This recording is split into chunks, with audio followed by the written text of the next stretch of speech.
Ah, tarong ang iyang kuan. Sige pakatawa, sige joke sa mga apo, okay man siya. Oh. Sir, kanusta siya sir na 1 week siya walay visit gyud kasi na fail daw niya sir. Way gana kaon, mao gyud po ba say gana kaon.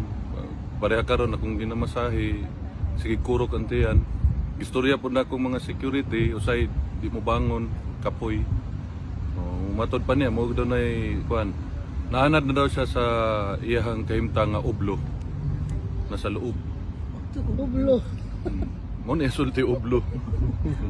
Sir, na ba siya mga gusto ipahiwatig sa atong mga kababayan sir all over the world? Kuan lang, pasalamat gihapon siya sa suporta. Sige mo ko pangutana og na siya message kay tungod lagi pod ninyo. Salamat sa suporta. Unya ayaw na lang daw kay siya problemahan na lang daw inyong mga kaugalingon kay kung mao gyud daw ni ang destiny, mao gyud ni ang destiny.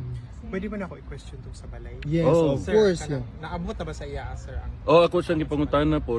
Una, ako lang siyang likay-likay kay kabalo man ka sa nasulod, di ba? Medyo depressed. So ako siyang ipangutana nga og ibaligya ba tong balay sa among lula, sa dili daw to ibaligya, di sa musugot. Yan ako nang gidiretso nga imong balay diya sa Doña Luisa ibaligya ba ni tubag naman siya ngano nga baligya ba daw nga mo daw na yung pinakauna niyang balay unya si Hanilet na mo daw kaugalingong balay dako daw. So mo to yan tubag. So di daw niya ipabaligya. Pero nabaligya na ni Hanilet, ako pong ipangutana nga kung ang titulo ka kinsa murag nisulti man to siya ka Hanilet daw murag ana. Wa po ko way klaro po yan tubag pero nabaligya na pud may mabuhat. Kasi sa pagkakaron ang among inahan si mama namo ni sulti gyud nga og pohon og kaluyan sa Ginoo makagawa siya didto na siya papuyon sa balay namo. Wow. Okay. Daghan na naman mi kaugaling balay. Way balay among amahan dito pwede nang puyo sa among balay.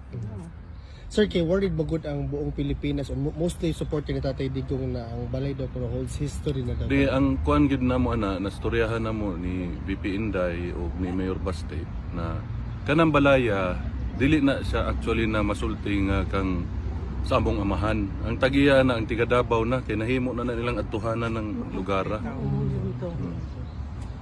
Sir, nahisigutan ba ninyo sir ni Ang uyab PRRD? ana siya nga kuan daw. Sa iya daw mga common law wife man yang isulti. Katong kang Ma'am Jazz, ana siya nga wala man daw sila relasyon ni Ma'am Jazz kay di man daw sila igagaw. Di mo sila igsuon, so wala daw sila relasyon.